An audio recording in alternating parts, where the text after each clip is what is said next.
अपने हाथ से कन्हैया को भोजन बनाकर खिलाऊं। लेकिन भैया आज देवकी को यह पता नहीं है कि कन्हैया को क्या पसंद है। देवकी पूछने लगी वसुदेव जी से कि आज कन्हैया हमारे घर आया है, तो आज कन्हैया को भोजन में क्या खिलाएं? आज मैया ने कृष्ण के बड़े भैया थे जिनका नाम था बलराम। आइए हम सब लोग थोड़ा प्रवेश करें, पहले 2 मिनट हरि नाम संकीर्तन करें। अभी गोविंद हरे गोपाल हरे, एक बार दोनों हाथ उठाते हुए गोविंद हरे गोपाल हरे, जय जय प्रभु दीन दयाल हरे। गोविंद हरे गोपाल हरे, जय जय प्रभु दीन दयाल हरे। गोविंद हरे गोपाल हरे, जय जय प्रभु दीन दयाल हरे।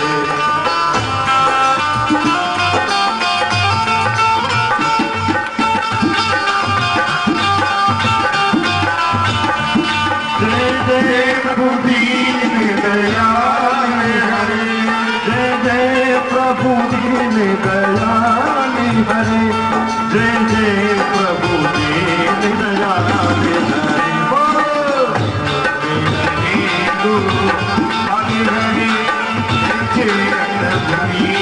दयाल हरे। गोविंद हरे गोपाल हरे, जय जय प्रभु दीन दयाल हरे।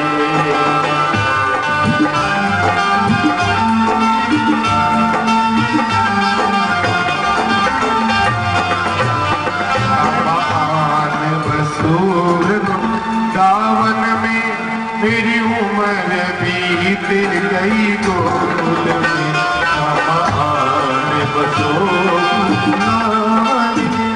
मेरी उम्र बीत गई गोकुल में। तो भगवान के आनंद लेना है। एक बार दोनों हाथ प्रेम से, हाथ वही उठाना जिसको भगवान ने दिए, दोनों हाथ हरि बोल।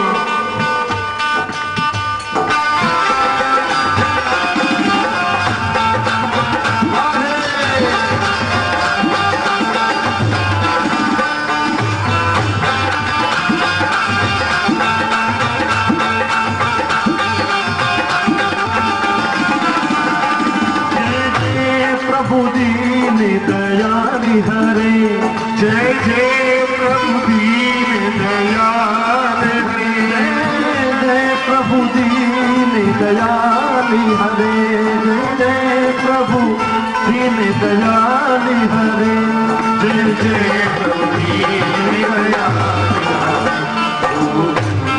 हरे। गोपाल हरे, गोविंद हरे गोपाल हरे, जय जय प्रभु दीन दयाल हरे। गोविंद हरे गोपाल हरे, जय जय प्रभु दीन दयाल हरे। जय जय प्रभु दीन दयाल हरे, जय जय प्रभु दीन दयाल हरे।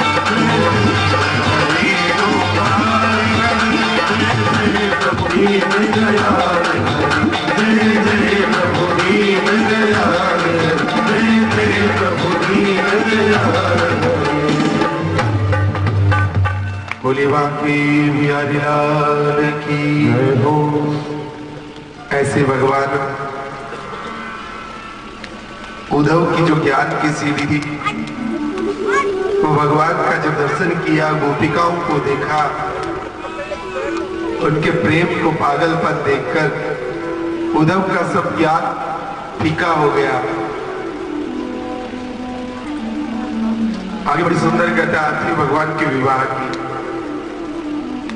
तो महाराज कृष्ण का विवाह से पहले रोहिणी के बड़े पुत्र थे जिनका नाम था बलराम, जिसको आप लोग दाऊ भैया बोलते हो। तो महाराज बलराम जी का विवाह एक राजा थे जिनका नाम था रेवत। रेवत नाम के राजा की जो पुत्री थी जिसका नाम था रेवती,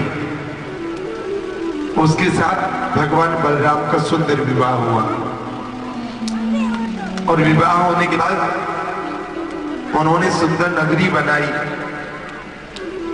जहां कृष्ण भी रहते हैं, बलराम भी रहते हैं, जिसका नाम है द्वारिका, जिसको आप लोग द्वारिकापुरी बोलते हो। वो भगवान ने विश्वकर्मा जी को बुलाकर उसका निर्माण किया।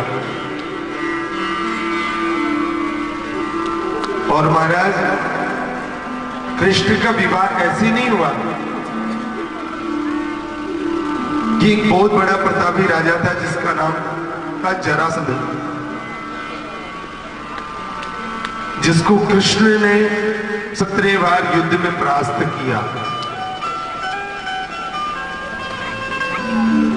तो एक बार जरासंध ने 108 ब्राह्मणों को बुलाया और ब्राह्मणों को बुलाकर संकल्प करवाया कि 18वां युद्ध होने से पहले, और कहा देखो ब्राह्मण देवताओं, अब मेरा कृष्ण से 18वां युद्ध है, अगर मैं हार गया तो मैं एक भी ब्राह्मण को जीवित नहीं छोड़ूंगा। भगवान कृष्ण कभी जरासंध से नहीं हारे, लेकिन जब उसने प्रतिज्ञा कर ली कि मैं ब्राह्मणों को जीवित नहीं छोड़ूंगा, तो महाराज कृष्ण ने 18वें युद्ध में कैसे उनके बीच युद्ध होता है और कैसे भगवान का सुंदर विवाह होता है।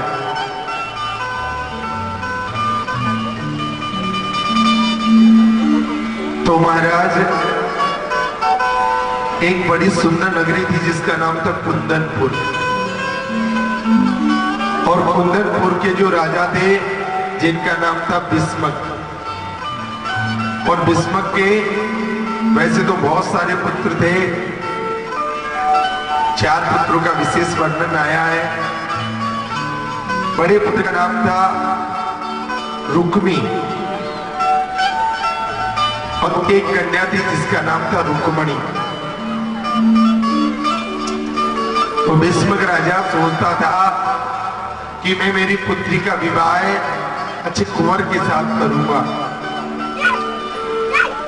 लेकिन जो रुक्मी था, रुक्मणी का भाई, क्योंकि जिसके घर में बहन बड़ी होती है या पिता के घर में बेटी बड़ी होती है तो पिताजी को भाव रहता है कि मेरी बेटी के लिए अच्छा सा लड़का ढूंढूं, अच्छा सा वर ढूंढूं।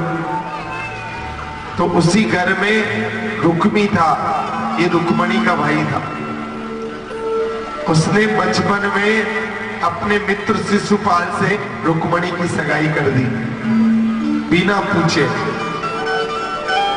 लेकिन भैया रुक्मणी ने बचपन से ही कृष्ण की छवि के बारे में सुना था कि कृष्ण ऐसा है। कभी रुक्मणी ने भगवान कृष्ण को देखा नहीं, और जब भी कात्यायनी का पूजन कर जाती तो उसी समय एक ही प्रार्थना करती कि जिसको मैंने जी भर की आंखों से देखा है, जिसको मैंने हृदय से अपना पति माना है, उसी के साथ मेरा विवाह हो। और महाराज इधर रुक्मी ने अपनी बहन रुक्मणी की सगाई राजा शिशुपाल से कर दी।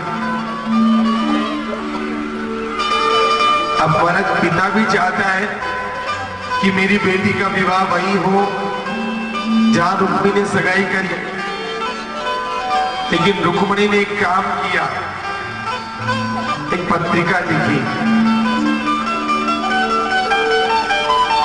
और उस पत्रिका में लिख दिया कि हे सर्वेश्वर, हे अकरुणालय करुणावत्सल, हे प्रभु कृष्ण, मैं राजा भीष्म की पुत्री रुक्मणी बचपन से तुम्हें अपना स्वामी माना है, बचपन से तुम्हें अपना पति माना है, और मेरे भाई रुक्मी ने मेरी सगाई शिशुपाल से कर दी है, तो मैं हाथ जोड़कर निवेदन करती हूं कि तुम मुझे कुंदनपुर से ले जाओ, नहीं तो यह दुष्ट रुक्मी मेरा विवाह शिशुपाल के साथ कर देगा। ये पत्रिका लिखकर और महाराज ब्राह्मण देवताओं को दे दी, और महाराज ब्राह्मण देवता उस पत्रिका को लेकर आज भगवान कृष्ण के पास द्वारिका पहुंचते हैं। कृष्ण के पास जैसी पत्रिका आई, कृष्ण ने पत्रिका को पढ़ा और महाराज उधर जो विश्वक नाम का जो राजा था, जो रुक्मिणी का पिता था, उसने वहां स्वयंवर किया कि जिसके गले में मेरी बेटी माला डालेगी मैं उसी के साथ विवाह कर दूंगा।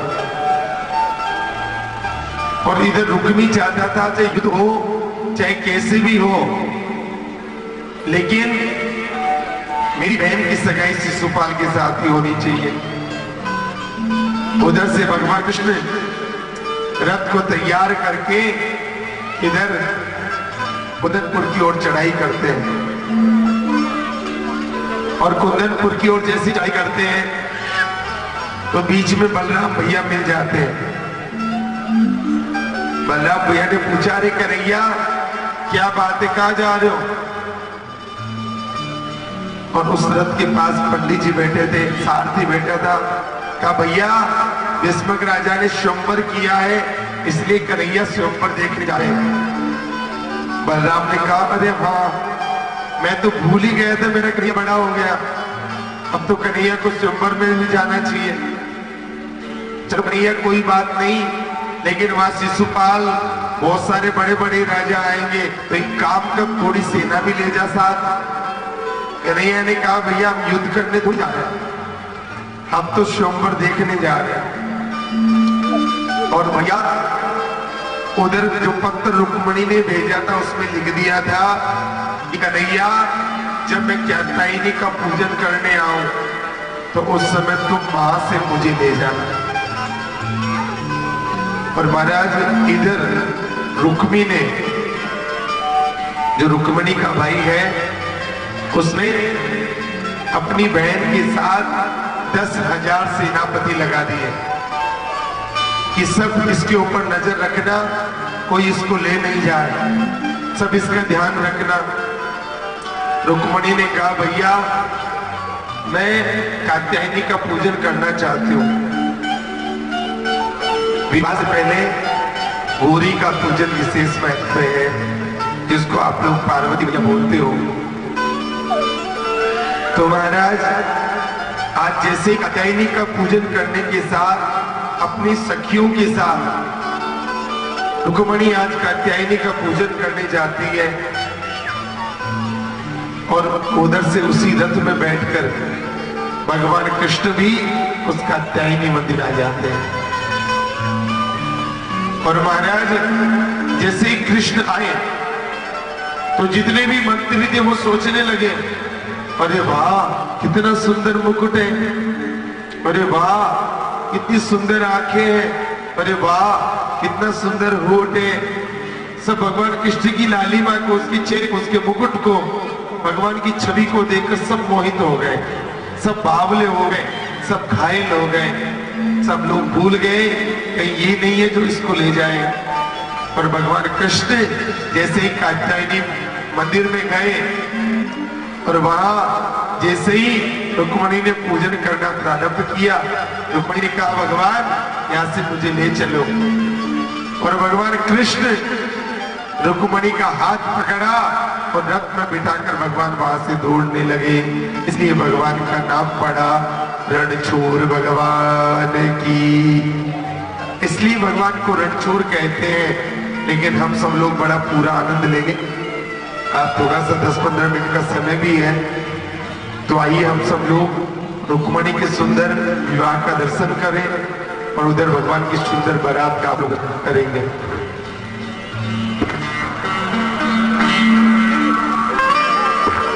देखो भैया सच बताओ कितने लोग घर से कथा सुनने आते हैं, कितने लोग। कुछ लोग तो मुझे पता है दिल से आते हो, लेकिन कई लोग आके तो घोचा देर बन लग जावे अजी 12 चालो आज कितना हो रहे।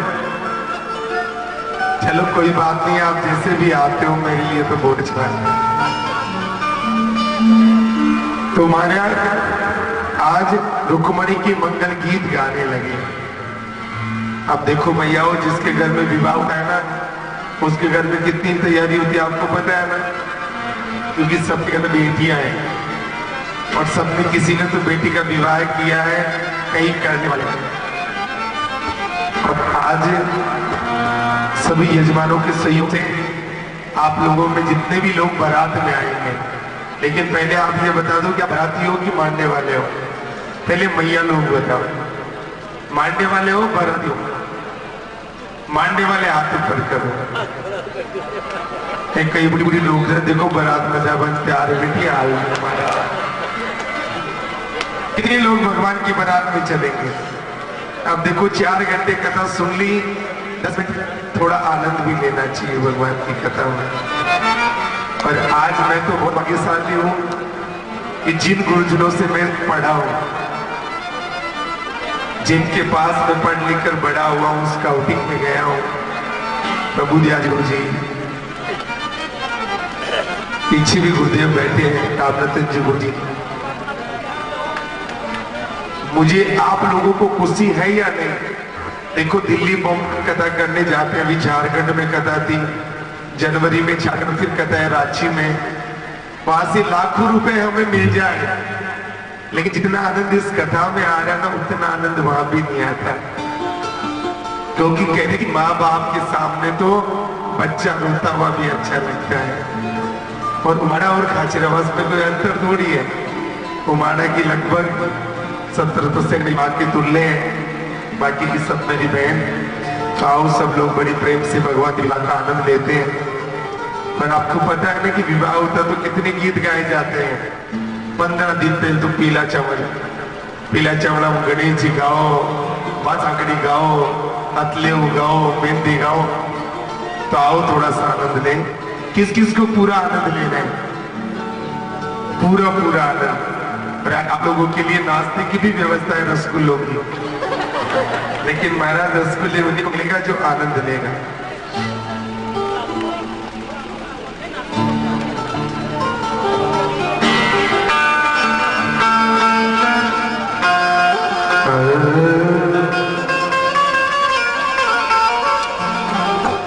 आओ मेरी सखियों